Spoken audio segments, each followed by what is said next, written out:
ఏపీలో పూర్తి కావస్తున్న పెన్షన్ల సర్వే. అవును, ఆంధ్రప్రదేశ్లో ఏదైతే దివ్యాంగులకు సంబంధించి అంటే హ్యాండిక్యాప్లకు సంబంధించి పెన్షన్ సర్వే అయితే జరుగుతూ ఉందో దానికి అది మ్యాక్సిమం పూర్తి అవ్వడానికి అయితే ఒక 2-3 రోజుల్లో పూర్తవుతుందని చెప్పేసి చెప్తున్నారన్నమాట. ఇప్పటికే చాలా ప్రాంతాల్లో ఈ ఏదైతే దివ్యాంగులకు సంబంధించి పెన్షన్లు తీసుకుంటున్నారో అవన్నీ కూడా సర్వే అయితే మొదలు పెట్టడం అయితే జరిగింది. సర్వే చాలా మట్టుకు అయితే అవుతుందన్నమాట. నెక్స్ట్ కొన్ని రోజుల్లోనే ఈ సర్వే అయితే పూర్తి అవుతుందని చెప్పేసి చెప్తున్నారు.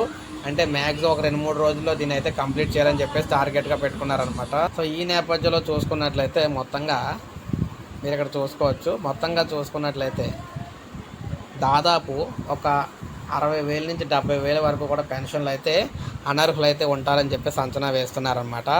అంటే దాదాపు 6 లక్షల నుంచి 7 లక్షల వరకు అయితే ఉన్నారు కదా, 7 లక్షల మధ్యలో అయితే ఉన్నారు. వీరందరిలో దాదాపు 60,000 నుంచి 70,000 వరకు కూడా అనర్హులు అయితే ఉంటారని చెప్పేసి చెప్తున్నారనమాట.